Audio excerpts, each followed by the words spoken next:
Hello everyone and welcome back to another episode of Watersurf's Lookback. This is my now yearly series where I talk about the videos I made from whatever year I'm talking about, with this year being 2024. So if you're new to the series, I pretty much do this now yearly. So I started this whole thing back in, I believe, 2021, where I did a director's commentary of all my videos. So at one point I would eventually get to, the current year, which as of recording this, it's still 2024, but once this goes live, it will be 2025. And this will also be the first video you could probably see on my channel every year. So with that out of the way, yeah, this is my director's commentary series where I talk about all the videos I made back in 2024, or of course whatever year the video happens to be on. So let's go ahead and jump in and get started. So yeah. Oh yeah, and there are timestamps if you only want to listen to, my commentary on the Hero versus the Mike Man, or what working at Star Tours was like, but we'll get into that in a moment. So let's go ahead and talk about 2024. Now, hold on. Just making sure I'm recording. Anyway, 2024 I feel like was a very, very, very good year for my content. I did a crap ton of videos, as you can tell. I believe I did a total of 36 or 37 videos this year. Granted, 12 of them are just me talking over B-roll footage, but pretty much all these videos you see here were written with just a small handful being completely improv, but that's besides the point.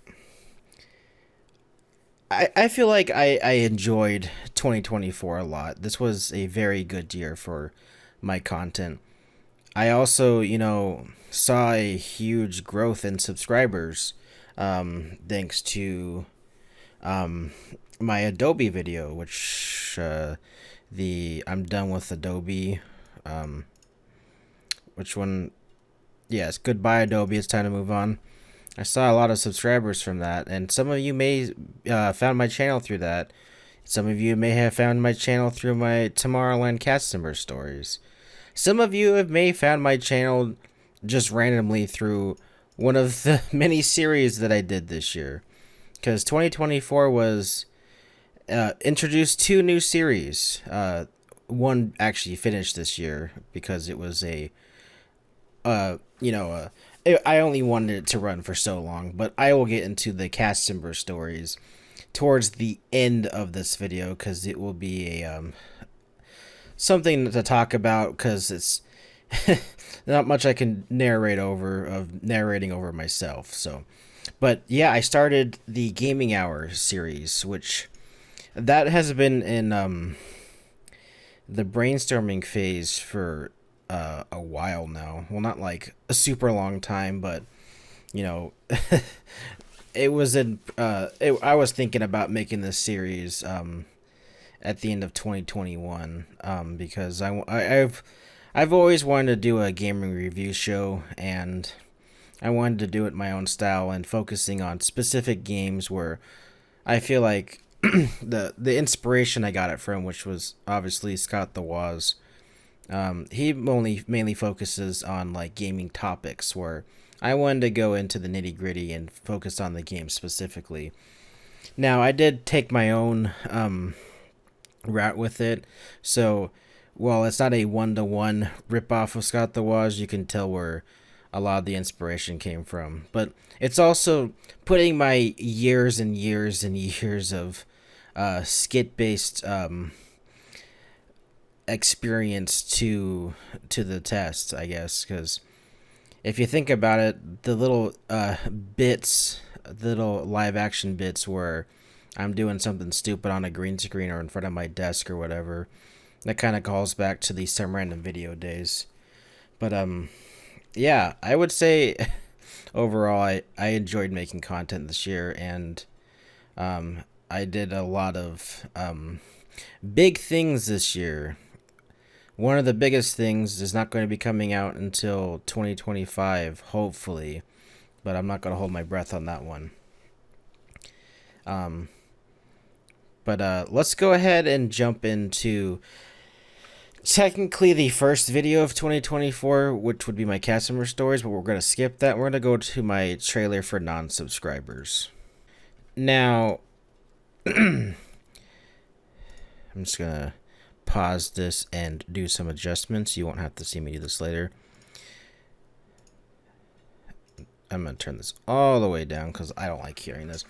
But basically, I do this once every few years just to refresh my channel page and, you know, just show what I'm working on. And I'm actually going to be doing another one for 2025 because I feel like my content has shifted so drastically over 2024. So, but yeah, this is nothing too special, but if you want to know what my channel is about, these are a good thing to watch, and they're always, you know, on my channel homepage for new viewers that are not subscribed to the channel. If you are a current viewer, you'll just see my most recent feature film, which as of right now would be the Hero Space Adventure, but hopefully you'll be seeing the Cooper sequel there soon. Well, not soon as in next month, but 2025 soon. They don't have an ETA on that, but yeah, that's the trailer for non-subscribers. Nothing really too special, but hey, if you're watching this and for some reason you're not subscribed to me and you're at this point in the video, because I don't know what to tell you, because these are more meant for people that are subscribed to my channel and have been watching my content. So not this specific video, but the Lookback series, and I guess. But we're gonna move over to Cooper Time's Up real quick, and this is not gonna be because this is like a whole hour and a half long thing, but I do want to talk about it. So, Cooper Time's Up director's re-release or re-edit or whatever the hell you want to call it. So, I released my first feature film at the beginning of 2019, which was Cooper Time's Up.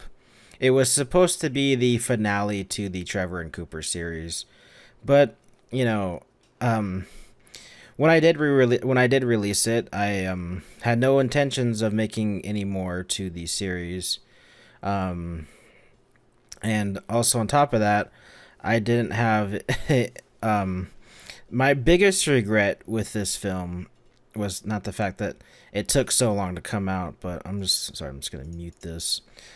It's not the fact that it took so long to come out, it was the fact that the end Act 3, basically the last third of the film, had some audio issues, and because my microphone glitched out, that's why I don't use Rode microphones anymore, because I've had nothing but issues with them, but that's besides the point. That glitched out, and basically I was unable to fix the audio. I did the best I could with the software that I had at the time. So, you know, the fact that I was able to get it even close to listenable was a miracle of itself. But with emerging technologies and unfortunately AI, I was able to get the audio somewhat fixed where it was actually, you know, tangible to listen to. And I'm not going to do a direct comparison there, but, you know, the original movie has been unlisted, but there are probably ways you can find it. I'm not saying go out and try to find the original, but this is the version I would rather you watch, is the director's re-edit. The film itself is pretty much the same film overall. There were some minor polishes to like the intro. It used to just be a black instead of space. I did do some minor edits here and there. Nothing you wouldn't really notice. The biggest change though was the third act here, where I will unmute it here.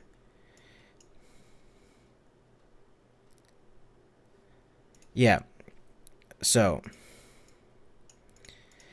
doesn't sound like as good as the rest of the movie, but it's way, way, way better than what I did 5 years ago.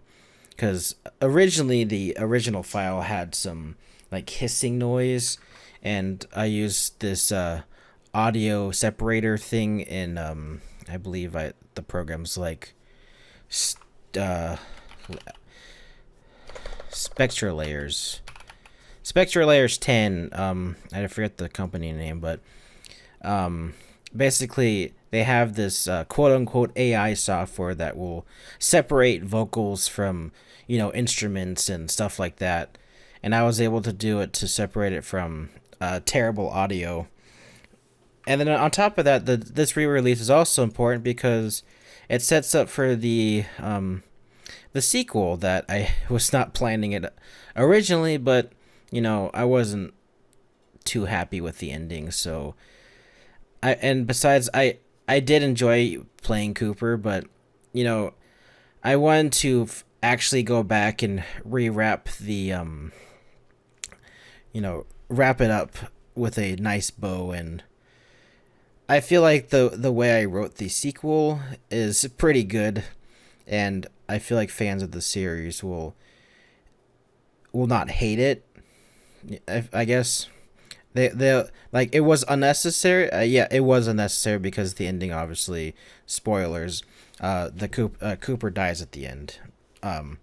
But since he does have a time machine gun, he is brought back to life, and that's the premise of the second and final film. I will not be making a third one because this will be for sure the last one, because the way I ended the one that I just filmed this year, you'll see why.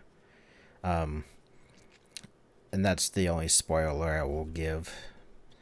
But yeah.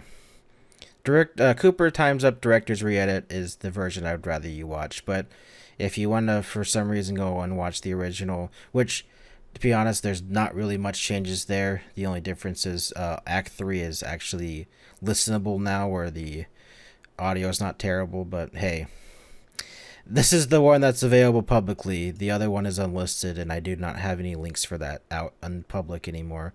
But for some reason, some people still keep going back to it.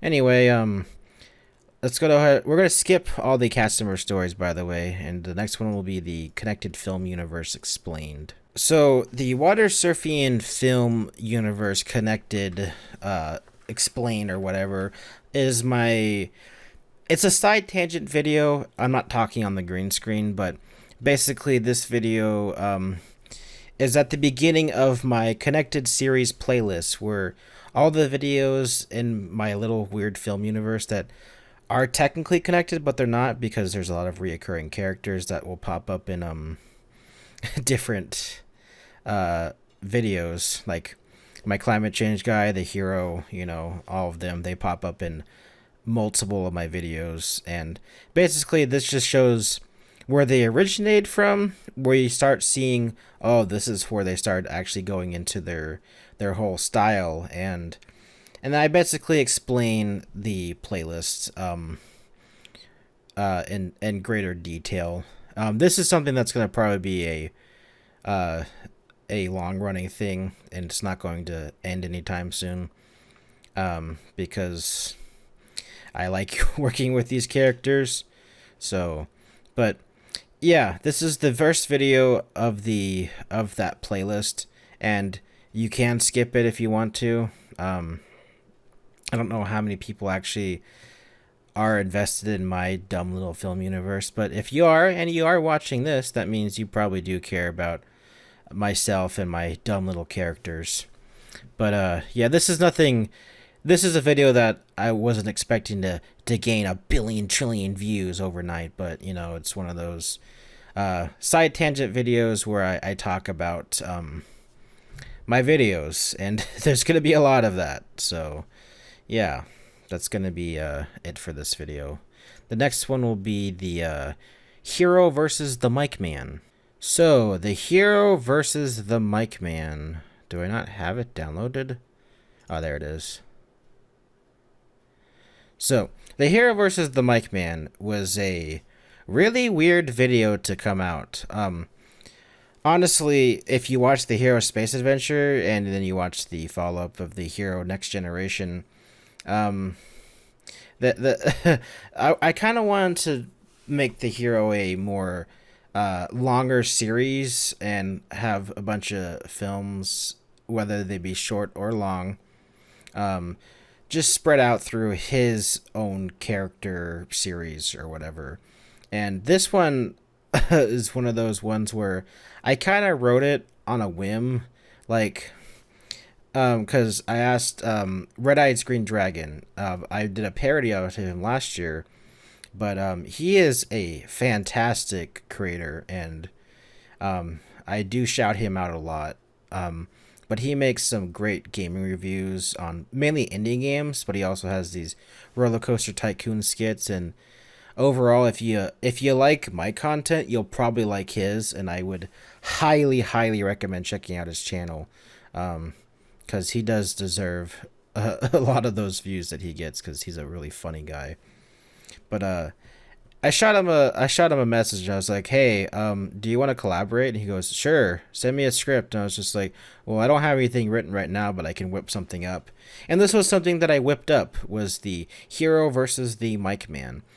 And the reason it's the Mic Man is because he has this whole thing where he's always talking on his microphone, like he has a physical microphone to his face. It's not like a like my lapel mic that I'm wearing on right now, but it's one that you see like newscasters holding when they're interviewing people, like actual news, not like, but yeah, you'll see he's got a microphone.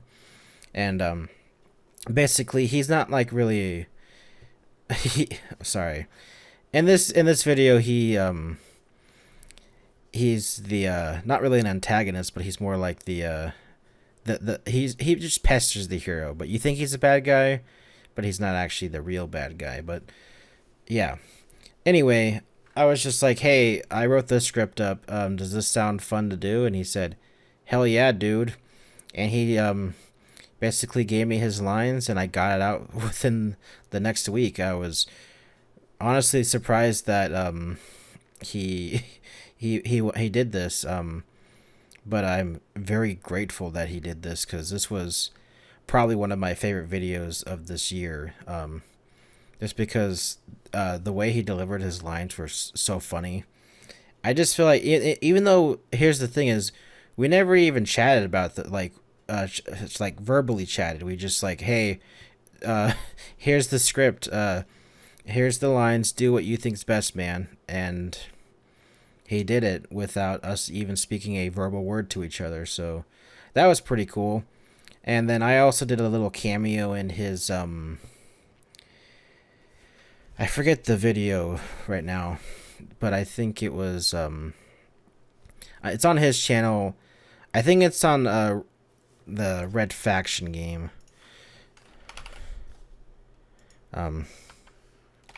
Sorry, I know this is a little impromptu, but I had a little cameo in his video. This one right here, the Red Faction 1 multiplayer is still alive. And my whole gimmick is, "Red Faction, I hardly knew her." And then like I did a few different takes for him. But I really wish I did more for him, because I feel like well, I had my whole green screen set up for him. He just did this, like he did on, you could tell, an OBS thing where the green screen clips out the background. It clips out the background and puts them on a green screen. Not that I was mad about that result. I think it also adds to the charm of the character that he's not fully. You could tell that he's on a background of some sort, where I'm actually on a green screen, as you can see some of the filtering around. But honestly, for this project, I didn't really care about that, and I feel like it added to the charm of his character. But I wish I got to do more for him, because I felt like what I asked him to do was a lot more than what he had, because he just asked me to do one line, and I'm like, but I did give him 5 different takes where he did this. I think this was like a 3 or 4 page script. Granted, there is one page where he pretty much wasn't on it, but still though. If anything, I say go check out his channel. He does live stream occasionally, and check out his live streams. He's a he's a great fellow creator that I can't recommend enough. And we'll be talking about him again, by the way, because at the end of 2024, I made the Hero's Terrible anime, but I'll get into that later. But yeah, the Hero versus the Mic Man. If you like the Hero series and you have not seen this one, please go watch it. It's hilarious. Up next is the Persona 3, the very funny and original Persona 3 joke. You know how people always make that joke about Persona 3 is, what if they actually put a real gun to their head? That's the whole gimmick. I just shoot myself and I'm dead for the rest of the video. That's it. This was a completely improv thing, by the way. I did this all in one take, obviously. Movie magic editing and such. I clipped the clips together. Yeah, it's just a dumb little throwaway video that I thought would be funny. My only regret now is I wish I had this bit because I come, oh dang it, I gotta go get the mop now. It would have been funnier if his persona came out. It's just like, I'm so sorry. I'm like, freak, I'm gonna lose my job again. I should have been here. You know, whatever. It's fine. It's not a big deal. But yeah, that's the whole joke. That's why it's called the very funny and original Persona 3 joke, because everybody makes that joke, but I'm like, I'll do it too. All right, up next is the very first episode of Watersurf's Gaming Hour, the game Road Trip. So, besides nitpickies with the pilot, because my brother was filming this and he had a little bit of a wobbly camera, so that's why some of the live action footage is a little bit warpy, especially when I'm not on the green screen. That's my only nitpick with that. But anyway, this was my pilot episode to my gaming hour show, and this is a series that I've been wanting to do for a long time, because I'm like, I have all these video games. I'm like, I might as well play them, and this is a good way to play these games, is to review them. And yeah, the gaming hour, obviously the pilot is the most viewed video in the series. I think it's a little over 1,300 views right now, last I checked. It's somewhere around that ballpark. But I'm very happy that it's doing so well, especially because the first game I did was Road Trip. It's called Road Trip here in the States, or Road Trip Adventure in Europe, and then it's just Choro QHG2 in Japan. Basically, the little Choro cars, the like chibi little race cars. This was a highly popular toy line in Japan. I don't know if it still is or not, but they made a bunch of video games, and this is one of the few that came over to the United States, and I absolutely love this game on the PlayStation 2. I would say it's my favorite game on the PS2, and yeah, as janky and as bad as it is, like, I love it. It's actually in my top 25 favorite games of all time. It's basically an RPG, but you're a car, and you know how RPGs are. You go on this magical adventure, but you do battles, but instead of battles, you race. So it's basically a car PG. Get it? Yeah. That's the reason I wanted to do this as the pilot episode, and I'm glad I did, because I'm like, if I'm gonna pick a game to start off my series, it's gotta be a very niche one that not a lot of people talk about, and one that I enjoyed. Now, I haven't prior to recording this, I'd actually haven't played this game in like the past 20 years. So obviously, it's been a while since the PS2 game was out, and this game was on the PS2. So obviously, I'm not actively playing this game, but replaying it for the series was a treat and a half, and I loved every moment of this game, especially as an adult. And I know that sounds weird, but yeah. if you have the chance, whether it be physically pick this game up or emulate it, it's a good time. And there's a lot of other YouTubers that have talked about this game. I think his name is The Utter Crisp. He did a review on this game as well. And I would recommend checking out his review too, because everybody talks about this game differently. Whereas I had this back and forth between me talking over the game footage and doing these dumb little live action skits. Yeah, I also kind of reviewed it weird, and this was also a whole. Since it's a pilot episode, I don't know what the formula is going to be. So this was a test, I guess, a test for the series. I'm like, depending on how well this series gets received, then I will make more, and if not, then it'll be a one-off. But I'm glad that this video did so well, because not only did I love making this series, it was probably one of my favorite series I did last year, even though I only did 4, unfortunately. It was a treat and a half to make this. I believe I actually recorded half of the footage August of 2023, and then ended up recording the rest a few weeks prior to this episode's release. That's how far in advance that the series was planned, and I always wanted to do this one as the first episode. And if for some reason you have not watched the Gaming Hour series, I'd highly recommend it, especially if you enjoy my side tangent series, you enjoy my skits, you enjoy, I guess, my channel. Just give the Gaming Hour series a chance. And I do plan on making it a monthly series, hopefully, for 2025, but maybe it'll be every other month. But for sure, you'll get more than 4 episodes a year.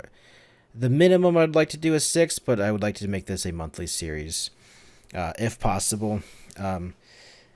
It's not like they're super hard to produce, but these are, I would say, on the same level of care as my regular series are, like my Idea Factory series and some of my short films. I feel like this has the same production value as those, whereas the other videos aren't so as well detailed. But the thing with this is I'm also I play through the entire game with this series as of all 4 episodes. There might be a thing where I might not play the game fully in future episodes because the game is infinite, or it's just too much that I can't do. But we'll see where I take the series. But overall, this is a fantastic pilot, and I really wish that some people checked out the other episodes too.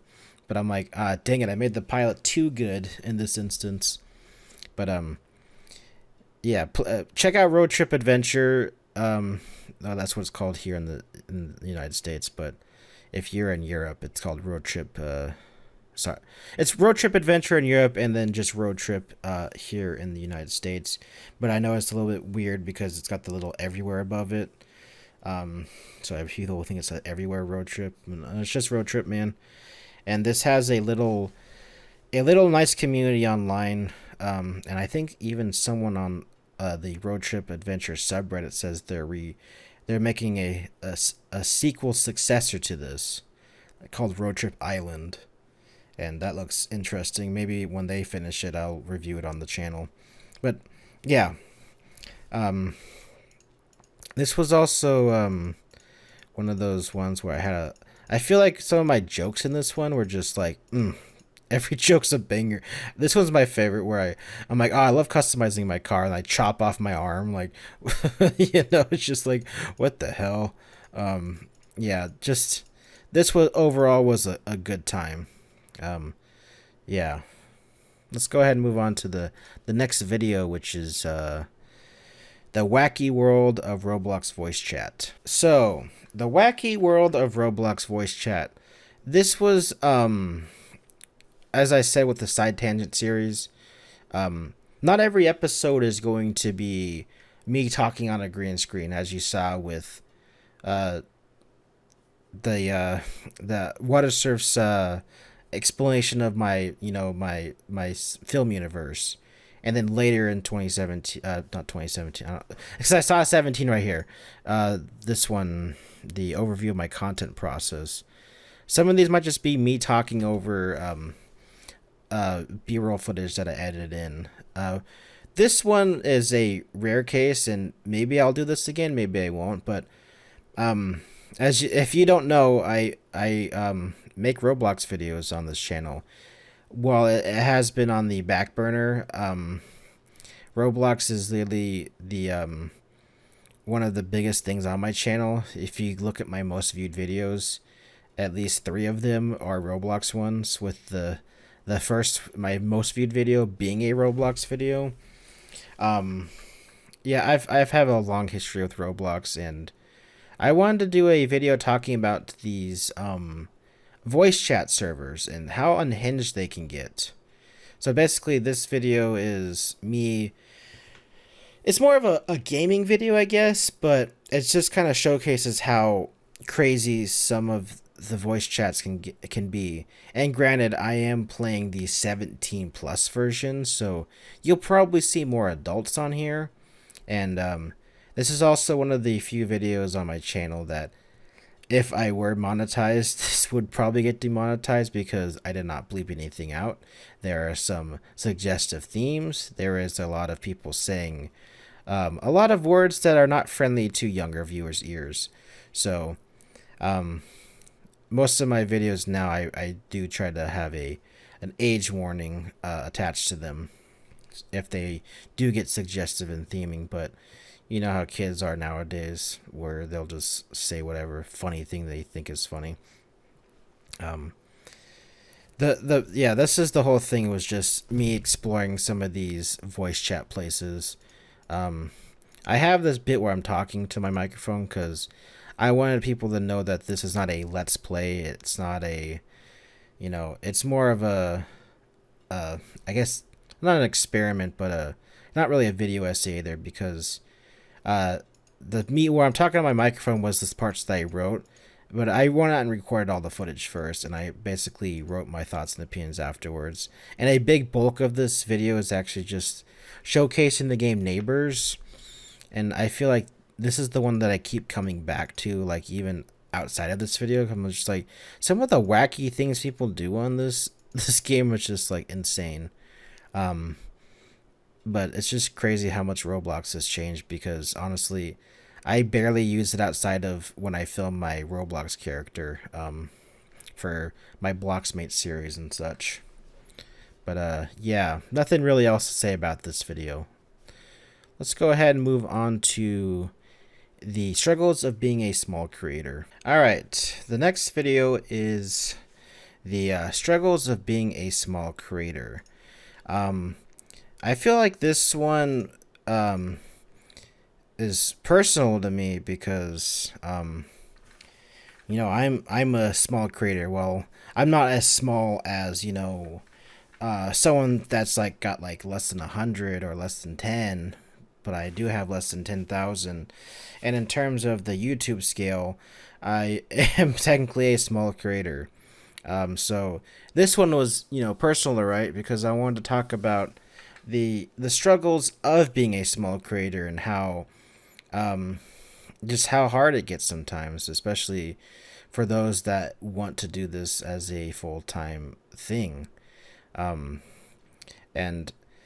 the thing with how I view content specifically, especially as a small creator, is you have the freedom to experiment. You have the freedom to see what works for you. You have the luxury of not having to worry about an audience yet, because you're finding your footing. And that's the thing with being a small creator, is that you have that luxury of making what you want. And I feel like some bigger YouTubers, they kind of lose that as they they get they get they grow, you know, as they grow. You kind of lose that because you want to keep chasing that same thing that got you popular originally, and there's nothing wrong with that. It's just sometimes it burns out, and you know, I'm not really talking about this video specifically, but that's the one of the nice things about being a small creator is just having that ability to experiment and not have to worry about it. Now, I have done my fair share of trying to replicate things that I did in the past, were making sequels to popular videos and such, but you know, it's not like I hate doing those, but I do enjoy making things. And that's the most important part of being a small creator is you have to have the mindset that you're not going to get popular, and that's the biggest thing is that you're not going to do as well as you want, and that's okay. But that's why I'm like, hey, I'm gonna make what I want to make, and even if I do grow a bajillion views in the future, which I highly doubt, I'm happy doing this stuff, and that's why I want to experiment. I do want to grow. I do enjoy making these videos. But yeah, some green screen flickering. Ugh. Yeah, I do enjoy making these videos 100%. And I would like to grow, and I would like to and that's why I'm experimenting with this video essay series. Obviously you can tell that I was still reading off a script with these, and this has changed where I finally did get a teleprompter for this series. So that's the thing, is that I was willing to grow. I was willing to, you know, compromise. I was willing to make things better, as that's the thing with being a small creator, is you can always improve upon the last thing. And that's another downside of being a small creator, is you might have that one hit wonder and people like, oh, they judge you off that, which I will get into in a moment with my Adobe video. But yeah, there's just a lot of ups and downs of being a small creator, and I feel like the most important part is to stay true to yourself and continue making you know, videos the way you want to, and not saying, so, you know, not catering to an algorithm. And that's another thing is with small creators, not all of us are going to cater to things, and we're all going to do our own thing. Okay, I don't really know what I'm going on with this one, but the thing is that there's a lot of small creators, and you should support them. If you see a video come across your feed and it only has like, this only has like 20 views, and it's from a channel that, you know, doesn't have a bajillion subscribers, then maybe you should check it out, especially if you are interested in it. Like, let's just say you're interested in someone Mario Kart videos, and a smaller channel uploaded a Mario Kart video. It doesn't hurt to check out their channel. Like, worst case, you lose 5 seconds if you lose interest in their videos. And I know not all small creators have a style that's going to grab your attention within the first 5 seconds. And you know, if I guess that's the hardest thing with being a small creator, is just you're still finding your footing, even if it is 16 years later. Yeah, I'm kind of going on a side tangent here, but yeah, support your small creators, and if you are a creator yourself, keep doing what you're doing. That's the most important thing, is that you're not even if you don't blow up, I hope you're still having fun making these videos, or your videos. Yeah. I'm sorry, I don't know what else to say. Alright. Up next is BLOXMates The Broken Portal. Now, BLOXMates is a series that I started back in 2017. And honestly, I haven't known where to take this series for the longest time. Ever since my daughter was born, I'm like, I don't know what to do with this series anymore. Because the last episode prior to this was the Disneyland one. And I did actually film everything for this in 2023. I think I filmed this at the same time I did the Red Eyes Green Dragon parody. Um, yeah, because I always stockpile my videos in advance, and this was one of the ones that I did. And I just kept pushing it back and pushing it back and pushing it back because I'm like, I'd rather work on this. And that's the thing that I was talking about in my last segment for this, was that you shouldn't keep pushing something that you're not happy with. And the thing with BLOXMates is, I've gotten to the point where I don't feel happy making the series anymore, but I will finish it off with a series finale. Unfortunately, I did want to make 15 episodes for this series because it felt like a right number to me.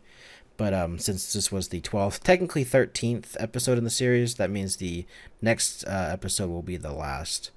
When I get to making that, I honestly have no idea, because this is one of those series where I don't know what to do with it anymore. And even before my kid was born, I'm like, I don't know what to do with this series anymore. It's just not that Roblox content is slowly going out the window, but it's one of those, you can't keep making the same things over and over again. And with BLOXMates, this was my compromise to my Roblox audience, that if I'm gonna make Roblox content, I'm gonna do it my way, with having the live action hybrid series, hybrid and Roblox series. One of those. I'm gonna do it my way, fam. Okay. Yeah. That's all I really got to say about it. But with this episode specifically, I don't. It was it was one of those scripts that I wasn't too happy with, but at the same time, like, well, I gotta make it. And this whole entire, like, the last few episodes aside from the Disneyland one was just like, I don't know if I'm happy with this series, and I don't know if I should go with the script, but I push on because I'm like, oh, I already did all this work, and I already filmed it and edit, and well, not edited, but I filmed everything already. I wrote everything already. And I talk about this in my overview of content creation, of how sometimes I scrap projects, and I don't really scrap projects that often, especially after I film it, but just sometimes you just lose interest in the series, and this is one of those where I lost interest in the series. And this was also one to do with the views, because I know that sounds a little counterintuitive to my last thing, but this is one of my fan service series at this point, and I feel like the fans of my Roblox stuff have moved on, or they just don't like my other stuff, and they just, when this finally got uploaded, they just didn't see it. Because I think this is the least viewed BLOXMates episode in the series. Not that, I'm mad about it, but I still would like to send this series off on a send-off. Whether that be in 2025 or 2026, we'll see. But it'll be soon. It's just, that's another thing with BLOXMates, is the ideas I have with it, I just can't do because of... obviously time is the biggest one, of free time. That's why I usually film with myself, because the finale, I wanted to have other people in it, but that might be one of those things where I might make that sacrifice of, it might just be by myself again. And there's nothing wrong with that. I'm very content with making videos by myself, but when I do have that opportunity to film with another person, it's fantastic, and I'd rather save that for the bigger videos, like my films or specific sketches or series and stuff. But BLOXMates is one of those ones that I need to send on its way out. Unless for some reason this video blows up, this BLOXMates episode blows up. Not saying I'm still pretty set on ending the series. With the next episode will be the finale in the series. But Yeah, BLOXMates the broken portal. Basically, the villain's still alive, and he puts us in these wacky different games and stuff like that. I don't know. It's it's not a bad script. It's just this wasn't one of my favorite BLOXMates episodes to make, and that's probably just because I'm kind of done with the series at this point. But hey, if you like BLOXMates and you watched every single episode up until this one, I thank you. Like, it does mean a lot that the series has been going on for this long, but there's only so long you can keep up a story based series like this where you want to move on from it finally. All right, up next is the top 10 craziest ways to freaking poop out your butthole, man. This 10 crazy shorts to watch. I think this is my parodies. Yeah. This is an improv video if you couldn't tell. This is me making fun of reaction YouTubers or reaction channels. This obviously did not gain a billion views because if you even if you never watched my channel or you have watched my channel, you're like, this turned off both audiences for both viewers and non-viewers because of how, like, oh yeah, I can tell that this is supposed to be bad. And not that I regret making this video. I feel like it's just a dumb little parody thing where I'm reviewing some of my shorts, and because I feel like that's gonna be the next thing where these lazy reaction YouTubers are gonna react to shorts, and I'll be talking about shorts in a little bit.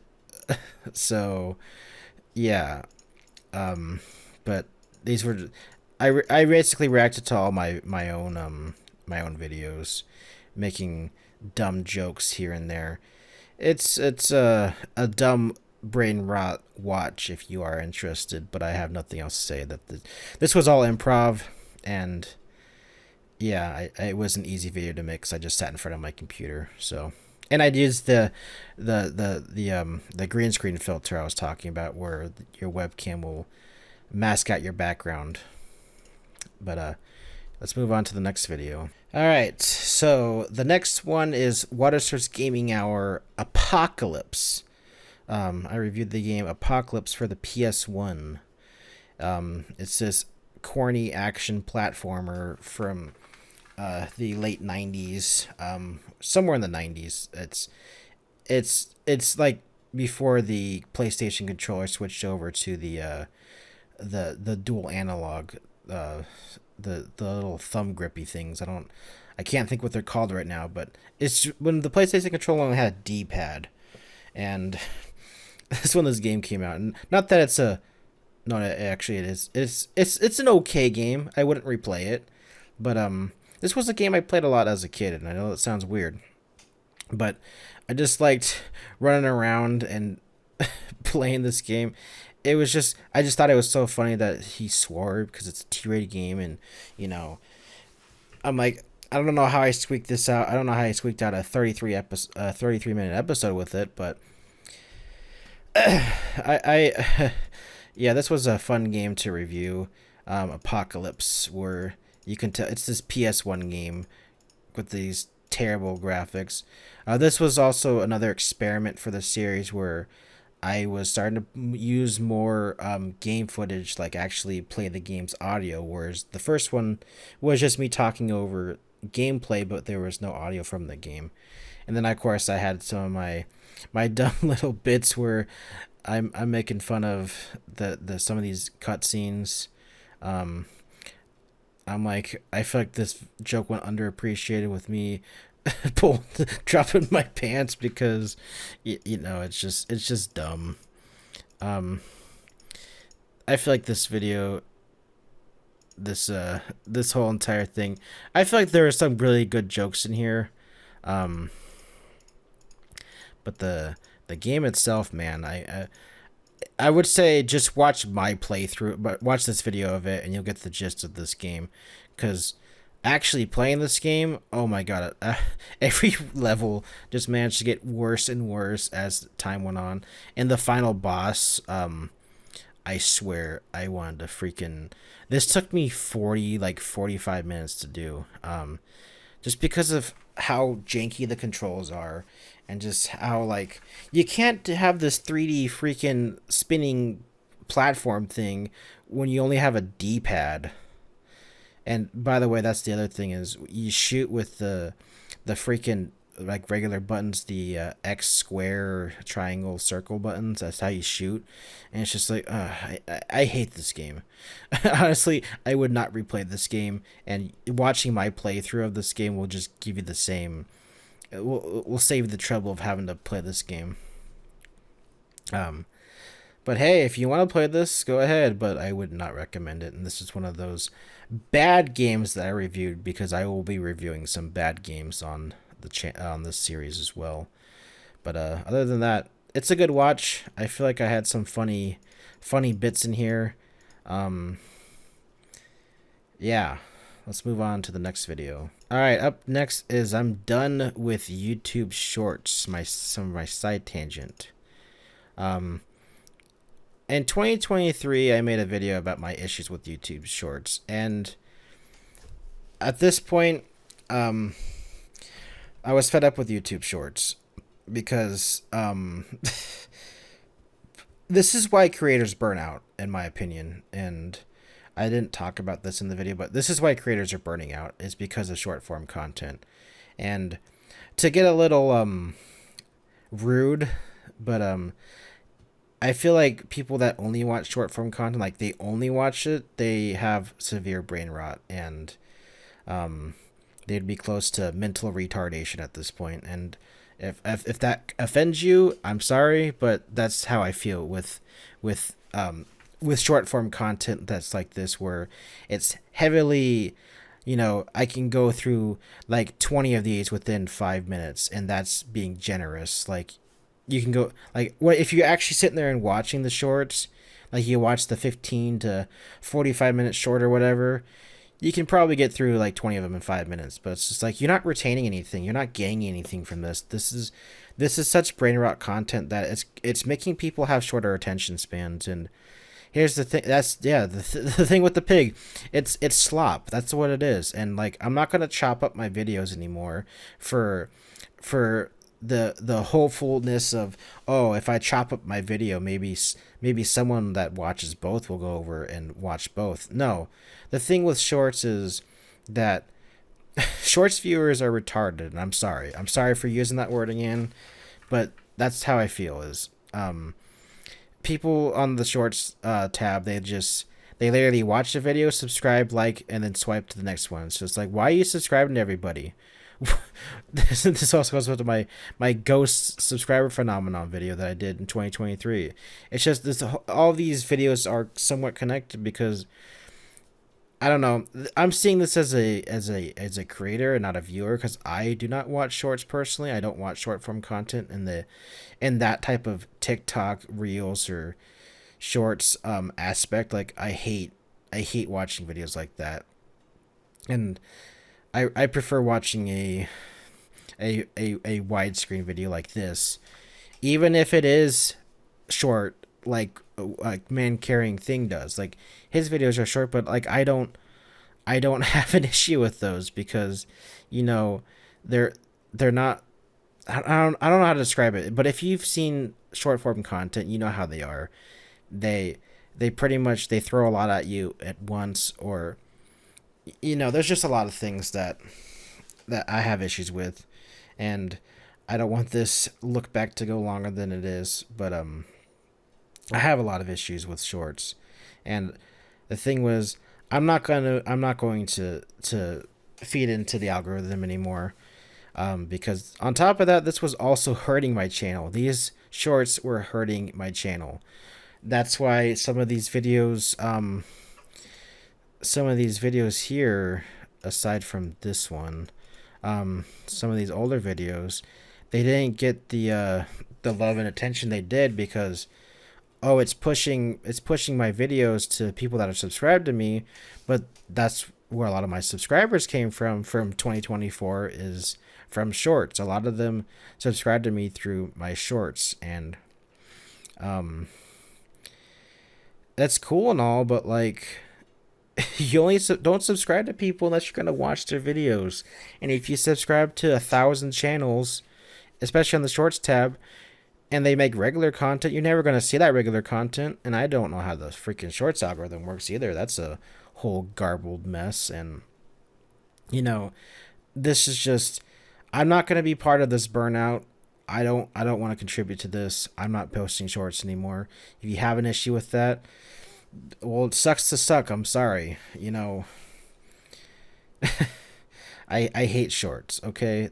I hate shorts with the passion. But if you want to go into that hellscape and you want to watch videos or make videos in there, fine. It's just, I can't do it anymore.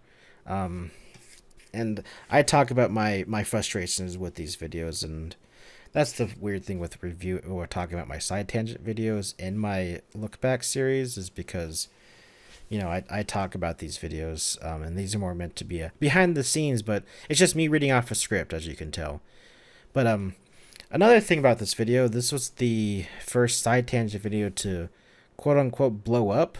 I think this has somewhere between 1,000 and 2,000 views. It got like a lot of those within the first few days. And I don't think that would have happened if I didn't delete my shorts, by the way, because once I deleted all my shorts off my channel, some of my videos started getting views again. And like, that's the biggest thing, is like, and I know I talked about it in my struggles of a small creator segment, but it's just like, yeah, I want my videos to get watched. Who makes videos and doesn't want their videos to get watched? Okay. But like, if something's hurting the videos I actually care about, not the slop that I make for fun, yeah, I'd rather I'd rather lose potential viewers for not making shorts, because they're not gonna watch my regular videos anyway. So I'm okay with losing them, 100%. But yeah, that's my take on shorts in a nutshell. I might be doing a third video on shorts, but talking about the dumb changes they're making with you know, how they can go up to 3 minutes now, and then the whole TikTok ban, and why I think that's a good thing, and not because of the, you know, the American government banning, not wanting the Chinese government to spy on its citizens, but the fact that it'll make people actually start having a attention span again, because TikTok is, in my opinion, one of the root causes of brain rot and people, you know, just not having the attention span to watch things anymore. And that's my biggest beef with TikTok, is just that y'all can't sit and watch a movie. You can't watch a movie anymore. You can't freaking sit down and watch a 10-minute video essay. Like, I make these so you can listen to them in the background too, man. You don't actually have to physically watch them. It's just the reason I do this is so you can have something to look at. But if you don't want to look at it, you can just listen to it, man. I don't have a problem with that. But yeah, that's my hot take. All right, up next is the man carrying thing parody. Basically, it's just a short little thing about parrying another YouTuber, but actually parodying it. Yeah, I try to make it in my own style, but like kind of like his style is. And if you know who man carrying thing is, you kind of know how his videos are. And this was just a dumb little thing that I wanted to do. Nothing huge, but like it was a fun little video to make. I don't really have anything else to say about it, except it was fun doing a little style on his. I was also hoping to capture some of the magic from his viewers. But I think I got a few comments. They're like, wow, this was just like watching his videos. And then they make inside jokes, because he has a lot of inside jokes. So I'm like, I appreciate that there was a little bit of a Venn diagram with the with that. But yeah, this was a neat little video to make, and that's all I have to say about this one. All right, up next is goodbye Adobe, it is time to move on. And looking back at it, I made a crap ton of side tangent videos this year. I just had a lot to say. So this is one of those instances where I was completely shocked that this video blew up. I mean, not entirely shocked, because I'm like, maybe this will do better than my YouTube Shorts one did. Because this was one of those videos that I did really quickly, by the way. Like, I filmed and got this out. I filmed, edited, and got this out pretty much within the same week, because Adobe was in the news for, its terrible business practices, unsurprisingly. And I wanted to talk about how I'm done with using Adobe's products. Like, that's the biggest thing with this video, is just like, I wanted to talk about my hot take with Adobe's their freaking subscription model, and why am I paying $20 a month if After Effects is gonna crash every time I try to move a freaking triangle, man? And then there's the whole AI thing, and then there's just a lot of things that, like, I kind of briefly touched on this, and then the rest of the video is talking about, here's some alternative software that you can use if you were part of the Adobe, if you did use Adobe's products. Not that they're bad, it's just, as a small creator, I'm not going to be using their products anymore because they're just too expensive. And the only thing I was using prior to this video was After Effects. And believe it or not, the Apocalypse video was the last one that I used After Effects for. But with the updates to Vegas Pro, I can pretty much do all the stuff that I was doing in After Effects inside of my editing program. Like the AstroBot video, and the AstroBot video was completely done in Vegas Pro. There was this moment in the Slugfest video that was done in Vegas Effects, but still though, like, it shows you that you can ditch Adobe's products and use alternative software. Now, another thing about this video, this is where I stopped using this. I stopped printing out the script, and I set up my laptop next to my camera. It was a little bit lower, and I did get a ton of comments about, you really need to get a teleprompter, man. And with seeing this video get 20,000 views within like a week, I was just like, okay, I'll get a teleprompter. So I ended up getting a teleprompter. So it's one of those things where you get a video that blows up and then nobody sees the results afterwards. Or they did, they just didn't comment on it. But yeah, I feel like this was a neat little video that just happened to work with right place at the right time, and I got a lot of comments, a lot of new subscribers, a lot of everything for this video. And while I am happy that this video blew up, I just wish some of those 100+ subscribers watch some of my skits, man.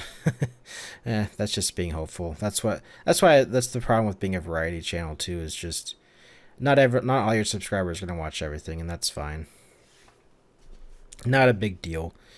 But yeah, this was the turning point with my side tangent series, where I finally ditched the script, and with the video that followed it, this one was the one that I finally used a teleprompter.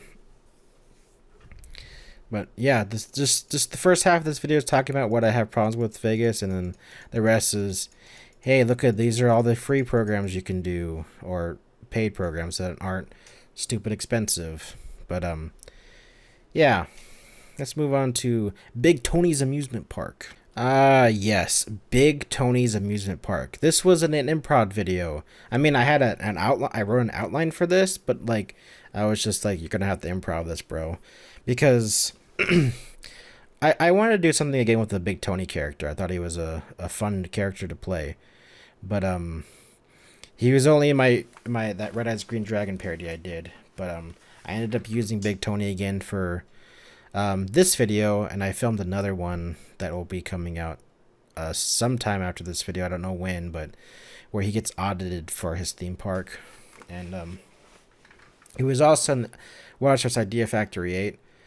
But it's just a character that I'm toying with. He's not going to be a major character, but just a fun little character that just, oh, look at my theme park, man. Oh, I'm Big Tony, ooh-wee. And that's his whole thing. He's more of an improv character that's just, he's a wholesome guy, but he's not the best guy. Yeah, that's it.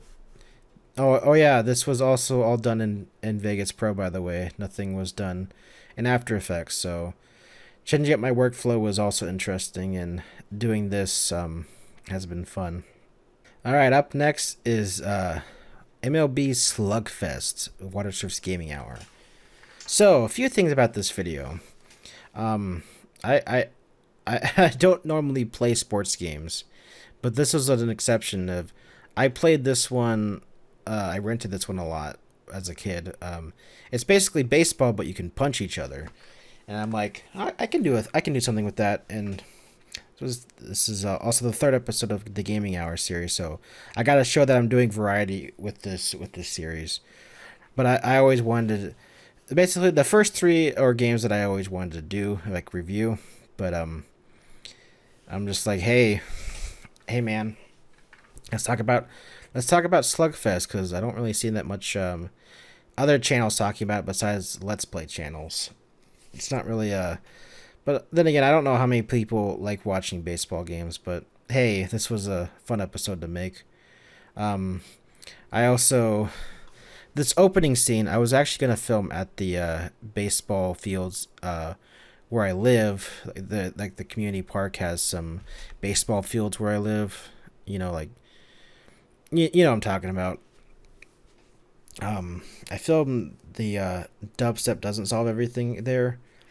But I wanted to film over there, but I'm like, when I eventually made this episode, it was summertime. I'm like, if you know anything about Southern California heat, it gets extremely hot during the summer. And I'm like, I don't want to go outside. So I filmed everything on my green screen as I normally do. But I feel like this was a neat little episode. I did enjoy making it. I did have some little funny bits. I don't feel like as of the 4 episodes that I made so far, this is probably the weakest, but I did enjoy making this one, and I would recommend checking it out if you enjoyed the Gaming Hour series. Even if you don't like baseball, like, I try to make it as fun as I can. So let's go on and move on to the next video, which is the YouTube is always and forever changing. Oh boy, this is I made a lot of side tangent episodes this year, and this was the first video that I filmed with my teleprompter. Now, just a little fun thing about this video is I filmed this video twice. That's why the lighting looks a little bit weird. As I filmed this, I usually film on the green screen in the living room, my mom's living room. Usually when nobody's home, because I have a bit more space to work with. But when I recorded this with the teleprompter, I can't see my recording light when I have the teleprompter set up. So I record the in-betweens where because I have a little clicker next to me to record, and I guess I record everything of me going, all right, and I look at the script and go, okay, 3, 2, 1, and I start recording. I hit the clicker. I recorded all those parts instead of the actual. So I was just talking to nobody, and I recorded nothing. So, but yeah, I got a teleprompter for this one, and I had to film this in my room. I literally, I think I had a bit. Sorry, just trying to get back to it. You see, there's the teleprompter. Yeah, this is my room. This is more only where my bed goes. I literally had to throw I was so frustrated. I'm like, dang it. This took a while to film, and I was pissed off. I'm just like, fine, you know what? Fine, man. And I threw my bed into my bathroom, I picked up the mattress and the bed frame, put it into my bathroom, and set up my green screen in my room. That's why the lighting is a little bit weird. But you know, I don't regret filming it in my room, but I'm like, hey man, I wanted to get this out. But I talked to this video though specifically. I was talking about how YouTube is always and forever changing. The platform has changed so much since I've joined. I've seen a lot of creators come and go. I've seen a lot of viewers come and go. I've seen different type of viewers. I kind of recap some of the previous side tangent videos that I did on YouTube, because at least half of the videos from the side tangent series is on YouTube. So yeah, this was just kind of a recap / I'm talking about my frustrations with YouTube and how I'm seeing things as a creator. Yeah, I don't really got much else to say there, but this was also the direction where the side tangent series is now more professional, because I got the teleprompter, and I feel like I'm finally starting to get the grasp of this series. But let's move on to yet another side tangent video, the unfortunate decline of Disney parks. Alright, so, yep, I made a lot of side tangent videos this year, and this one was actually done on purpose. I always wanted to make a big breakdown of my thoughts and opinions on the parks in a side tangent video, and I had a bunch of different ideas, but I decided I'm going to merge everything into one episode because I was going to do like the theme park guest behavior and attraction reliability and all these things. But I'm like, you know, I'm going to merge it all into one mega video and talk about my thoughts and opinions of the Disney parks and how they have unfortunately gone downhill. This is also one of my favorite side tangent videos that I made, aside from my what's it called, the overview of my content. That's a different story, but this one specifically I feel like is my very most well produced one. I put a lot of effort in this one. I made this one feel a bit more professional because I have like these little chapters you'll see in a moment that separate the video up, you know. And also I used this is also one of the videos that if you didn't watch my cast member series, this kind of scratches that itch if you didn't want to watch those, you know, hour-long playlists or podcast episodes, which completely understandable. It's fine. They're not for everybody, but I kind of talk about them a little bit here where I'm like, hey, these are some of the things that I saw as a cast member, and I wanted to talk about how I saw the parks as a former employee, and just talk about some of the things that I was seeing and explaining things that aren't really talked about online, because you see, oh, these guests are so crazy, or the attractions are always breaking down, or this, and that. And so this video, I am kind of defending Disney here, but at the same time, like, they're a multi-billion-dollar company. They should be able to figure this stuff out. But that's also the other thing, is they're a huge, humongous company, and for them to get things done, it takes a lot. And that's some of the stuff I talk about in this video. Yeah, I go into a lot of, not really, like, I could have made this video much longer, much longer, but I wanted to give my thoughts and opinions on everything. But the reason I made this video is, I was planning this for a while, but the whole D23, I guess, I wanted to get something out around D23 because I kind of wanted this video to do well, and I'm not gonna lie with that one. I wanted to get to an audience that is interested in the parks, but because I know a lot of the Disney YouTubers, they do talk about, they give their own thoughts and opinions on D23. But I also wanted to give some backstory of, like, hey, these are the things that I saw, like the chapters that I have, like attractions, you know, breakdowns, how guests are, social media, just a lot of different chapters in this one where I kind of break down my own thoughts and opinions and give an explanation from a former employee's perspective and a big theme park nerd, because I do love me some theme parks. But this is a long video, so I'm not going to cover everything, but this is also just kind of covers my backstory too, how I was seeing things, you know, just some of the crazy stuff that I saw, and all this stuff. This part I was doing the D23 part, but yeah, give this one a watch.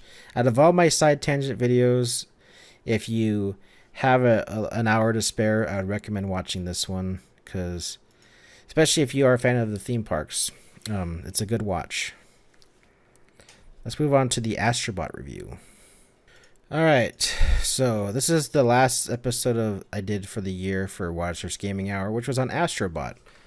Now, this is another one that I did to hopefully get some new viewers, and I wasn't originally going to do AstroBot. This was a last minute decision because I'm like, you know what? I'm going to make a Gaming Hour video on this. And because originally I was going to review Pump It Up, which will be the 5th episode in the series. Don't worry, I'll be getting to that probably in January. But I'm like, you know what? I'll take a detour and I'll review AstroBot. And I am 100% glad I did, because I enjoyed this game so freaking much. I literally, the day it came out, I recorded all night, and that's where all the footage came from. Was literally the night it came out, I played the entire game, did an all-nighter, played the entire game. There were a few things that I did afterwards, like the day after, where I did some of the side things. But pretty much, once I got all my footage, I started writing, and I got this out within, I would say, a reasonable time. Obviously, I don't have all the free time in the world, because, you know, during the day I'm watching my kid, so the fact that I was able to get this out within a week, on this scale, I feel like it's pretty impressive. I did lose a lot of sleep from this one, but I don't regret it, because if anything, this was also one of my other better performing episodes in the series. I think this is the second most viewed, but I don't think anything's going to touch the road trip one as of right now. But that's besides the point. If you have not played AstroBot, unfortunately, my review does not do it justice. It's one of those games that you should play for yourself, but if you enjoy my dumb commentary and you enjoy this dumb series, this is one that you should check out. Especially if you don't have a PS5, because I know AstroBot's only on the PS5. Or just watch a Let's Play of it. But this was a fantastic game, and I will say that it 100% deserved Game of the Year. While I did enjoy Metaphor as well, and if Metaphor won, I wouldn't be mad either. But the fact that AstroBot won, I was not expecting it. But boy golly gee, I was so glad that it won Game of the Year and got all the other awards that it did. It 100% deserved it. This is the most video game that you will play. That's how good it is. Like, yeah, it doesn't have this deep story. It's a little platformer, and if you like the Mario games, I compared this game to Mario Sunshine. Like, that's how this game made me feel, is when like Mario Sunshine came out. Because when I played that when I was a kid, I enjoyed every moment of that. But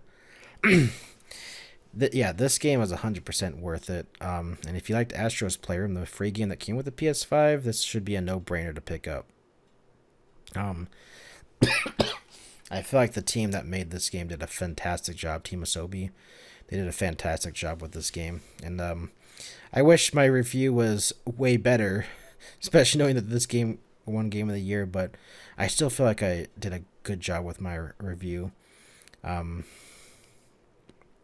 yeah, AstroBot Game of the Year 2024. Congratulations.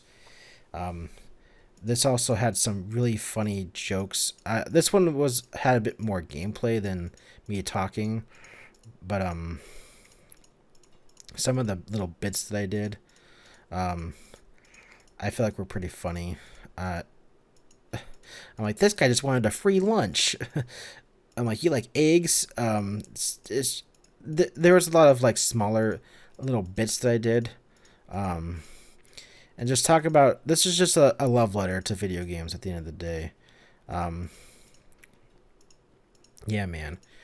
That's all I can say about this game. It's just a love letter to video games, and it is worth worth playing. And if you haven't watched the review, go watch it. Unfortunately, I can't keep talking about the review without spoiling the game. And I'm probably underselling it, but hey, man. AstroBot or something. Alright, up next is Stepping Back from the Platform. I think I released this back in January, but I took it down because, well, it was kind of clickbaity. It was me standing in front of my room, and I was like, oh, I'm quitting the platform, because I was trying to capitalize on everybody quitting YouTube, and I was like, oh, I'm gonna quit YouTube too. But it's me stepping back from the platform, which means I'm stepping back from, it's a suicide joke. That's the whole bit of this video, is that I'm not gonna kill myself, but then I do a running start, and that's the whole gimmick. This was actually done in After Effects, by the way, because I remember I filmed this on a blank wall, and I just did the rotoscoping thing. So this wasn't a high effort video. I actually filmed this on my phone. It's not the best video, but I reposted it. I feel like it was good enough to repost, and that's all this is. Just a dumb little idea I had. Alright, up next is another side tangent video. I made way too many of these, but honestly I was going with the flow on this one. This one was a follow-up to my Adobe video, and I'm like, I had to follow this video up because of how well it did, and not because I was trying to capitalize on the views, which, I mean, I kind of was, but I'm like, there's something that I'm like, I need to make a video on this, is the fact that the Adobe was just like, hey, our lower entry software is now on a subscription model. It's just like, that was the last thing that I could have recommended to people, was, you know, the Premiere Elements and Photoshop Elements, you know, the little ones you see at Best Buy or whatever. They used to be lifetime licenses, but now they're like locked to a 3-year license. And I know that's not really a huge deal, is because people that get these lower entry editing programs, like, you know, Movie Studio or Movie Studio and Premiere Elements, like, they're gonna probably get the Pro versions, and that's the thing with Premiere Pro, Vegas Pro, DaVinci Resolve Pro is eventually gonna upgrade to the more professional versions. So I get why they did it, but at the same time, it's just like, that was the last thing that a smaller creator could have used, because some of them are still using the whatever version they had, and the fact that you locked it behind a 3-year license is just scummy. And that's the thing I made this video for, just covering that, and then the whole AI thing that they're doing, where we'll protect your work from AI, but you have to opt into it, and it's hidden in your account, and yeah, it's just this whole thing. But yeah, it's just a follow-up.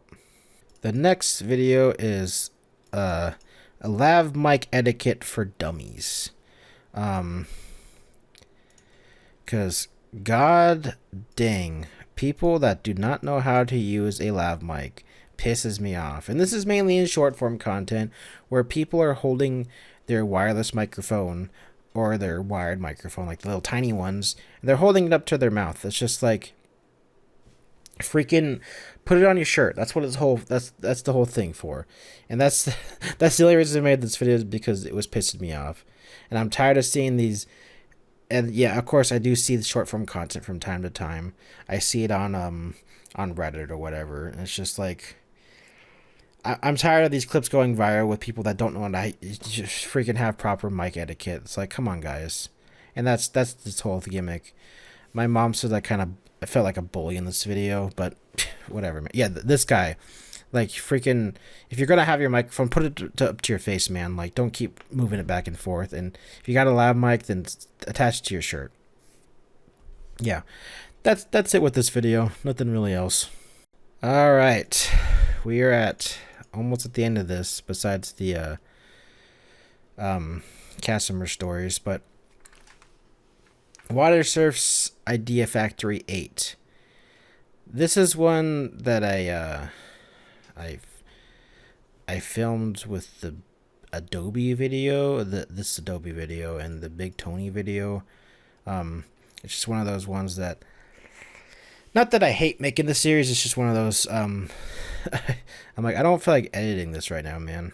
I wanted to work on other things, and that's why the side tangents kind of took over the channel for a bit, because these Idea Factory episodes, I mean, I know they don't look like a lot, but I was so used to doing this in After Effects, and that's what the biggest holdup with this video was, specifically, was the fact that I wasn't comfortable with my workflow yet. And this also video also had the attachment to this creation overview of my content creation, because I wanted to use Vegas effects for this, and everything that's not this version of myself, basically the me version of myself, was all done in Vegas. Was done in Vegas effects. So the climate change guy, the Roblox guy, Big Tony, they were all done in Vegas effects. Where this was just done in Vegas Pro, because I'm just like, I can't.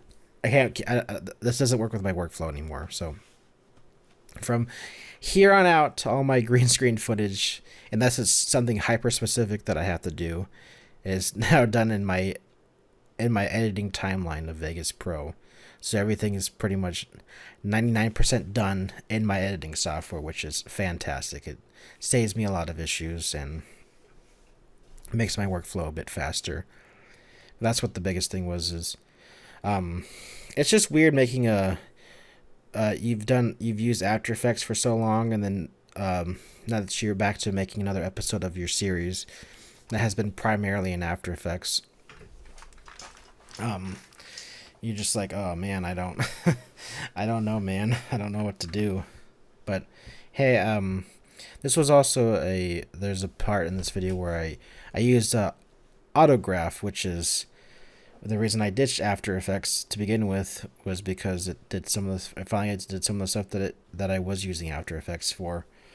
But yeah, that's the biggest thing why this video took so long. Is just it was attached to something else, and my workflow had changed, and I was just busy with other things. And this is one of those ones that I have a little bit. I have to spend a little bit more time in the editing room with, as much as they don't seem like it. It's just a lot of moving parts, I guess, with these. Yeah. But let me skip to that part where, oh yeah, right here. I talked about in this the second Adobe video, and then the overview of content creation, where this is where I did an autograph. As you can tell by the lighting, it's a little bit different. Yeah, I couldn't do that in Vegas Pro. I mean, I probably could, but I probably should have done it in Vegas Effects, because I kind of know that program a little bit better. But overall, I enjoyed making this. I just wish I worked on it sooner. That's the biggest thing. But I had to make sure it was attached to this, because the reason this video exists was because I wanted to make a behind the scenes video for this video. But this ended up becoming its own thing, where I did heavily use this. It's just not one of those top things. All right. Now, this is a bit of an anomaly video, not one that I was expecting on making, let alone I don't know what this is, to be honest. Is the Hero's Terrible Anime. There it is. So a little bit of backstory behind this. I'm currently enrolled in school again, going back for animation, and this was for my digital drawing and painting class, where we were learning how to use, Photoshop and Illustrator, except I use Affinity Photo and Affinity Designer because I'm that petty. But they pretty much do the same thing. So basically, I drew my hero characters for my class, the characters in my hero series. So the knight, the TV head, the hero himself, climate change guy, even the mic man. And we were doing this thing. Actually, I should just pull it up.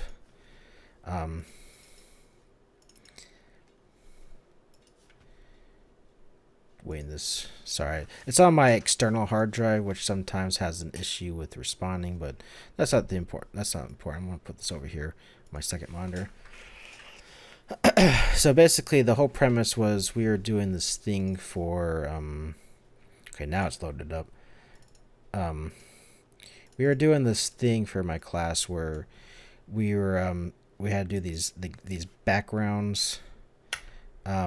So what I did is I took a picture in Gary's mod and I drew over it. And then the whole reason why this video exists was because we were doing these call out things like, hey, this is what this scene looks like. This is what this scene looks like. Kind of like you're setting up for an animation, like reference for the animation. And I'm like, you know what? F it. I'm gonna make my own storyboard video thing.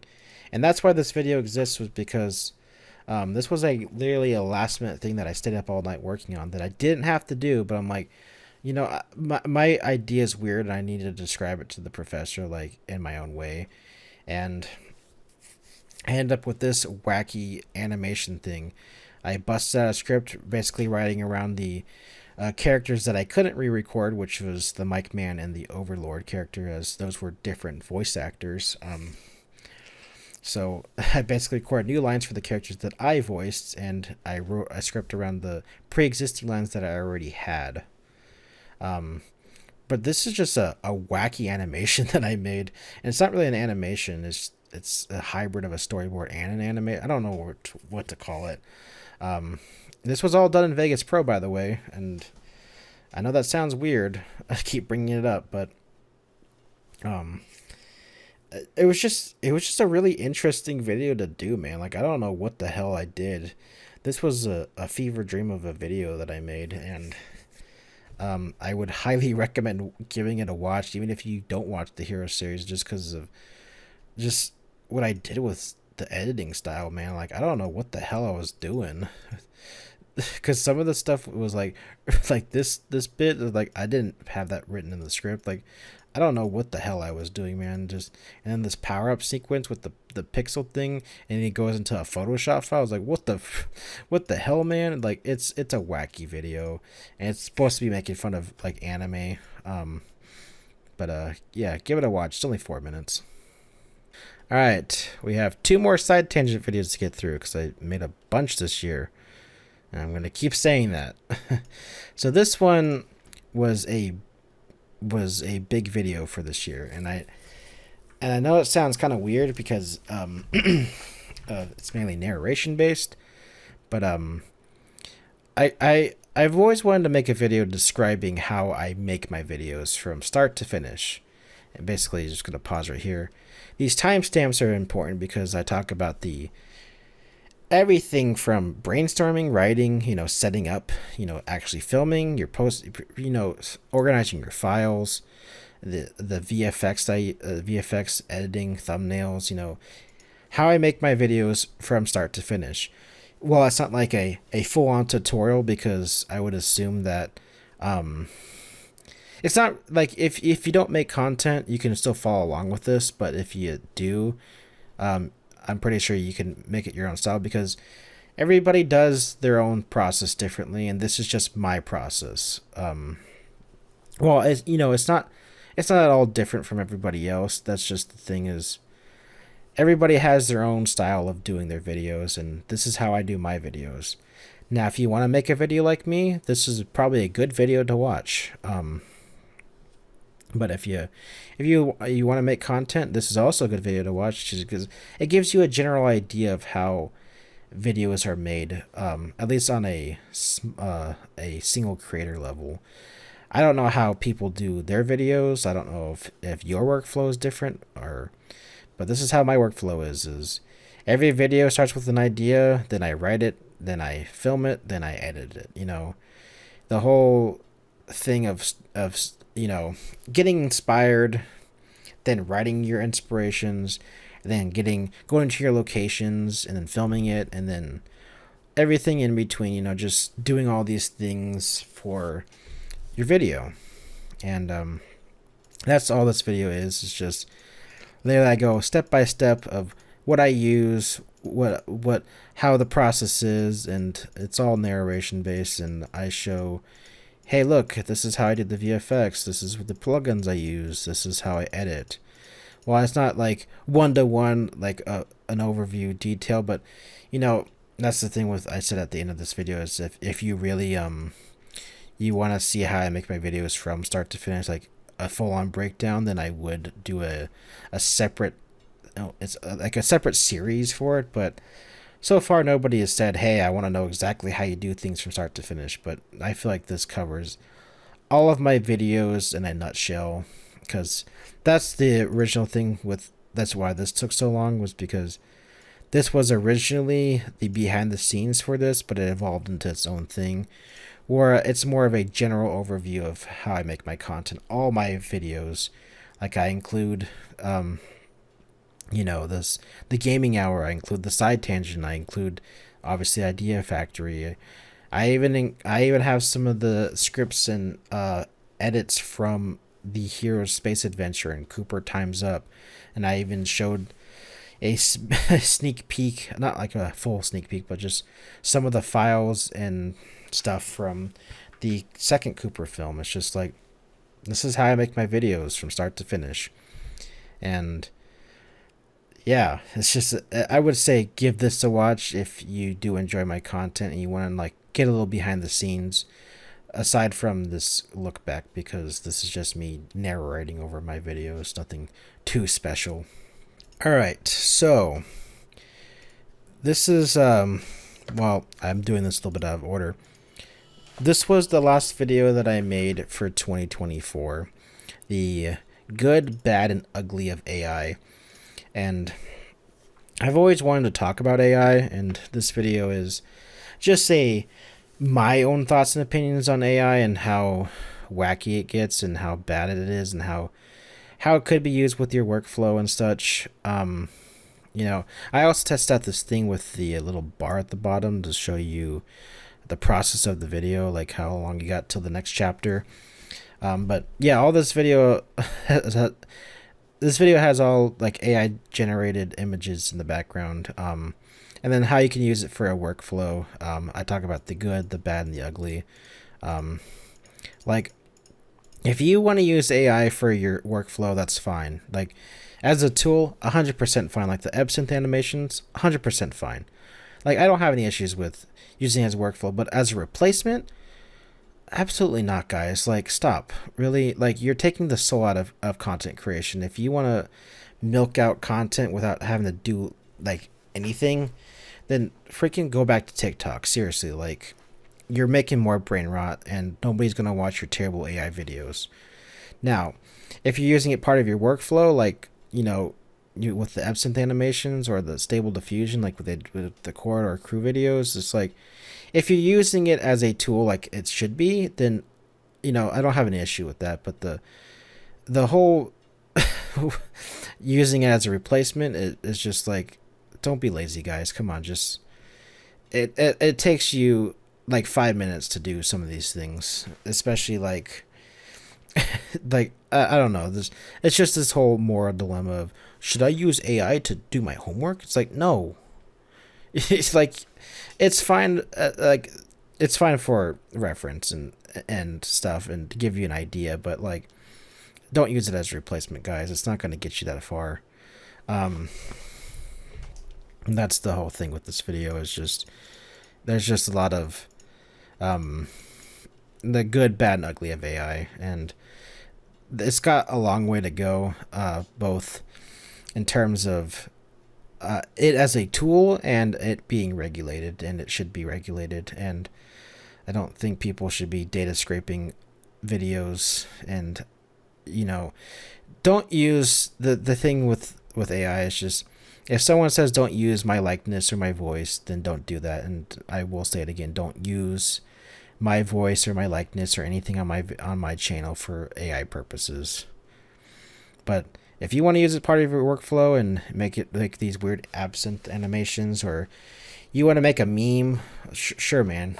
I don't care. Just don't abuse AI. That's the biggest thing with this video. Just don't abuse AI. All right, so I did skip over all my cast member videos, and I'm going to play the last one. And the thing with the cast member videos is it's me talking over B-roll footage. It's just narration. It's mainly meant for a podcast purpose if you didn't watch them. And it's just basically my story from start to finish, the first episode. Then the other episodes are like some of the wacky stories that guests did, and then what it was like working at these attractions. And this final episode that I'm playing right now is the just how I feel a year later. Sorry, excuse me. That's the thing with sorry. That's the thing with this is I still feel like the same way I did when I did leave, but I'm not as angry anymore. Obviously, I've taken the year to cool off. I've thought about things. I'm like, am I better off than I was, than I originally was? And that's the thing with this cast member stories is, I wanted to talk about my time at the resort, and hopefully it was entertaining to those who watched. This was only a 12 episode series. I didn't want to do more. Originally I was going to do 10 episodes, but I feel like a year later finale was probably the best for this, to talk about how I feel a year later. Because the first episode was really written like I would say like a day or two after I quit. I started writing my story, and then that took about 2 weeks to write. And that's the biggest thing about this series was I wrote every episode was written. None of it was improv. Like I wrote everything ahead of time, so I wasn't just stumbling like I am in this video. And it was also kind of a therapeutic thing to have something to look forward to write every month, because this was actually my consistent monthly series that I did produce every single month. And yeah, they're not the highest quality videos on my channel like some of them, like my other videos are, but I don't regret making this series.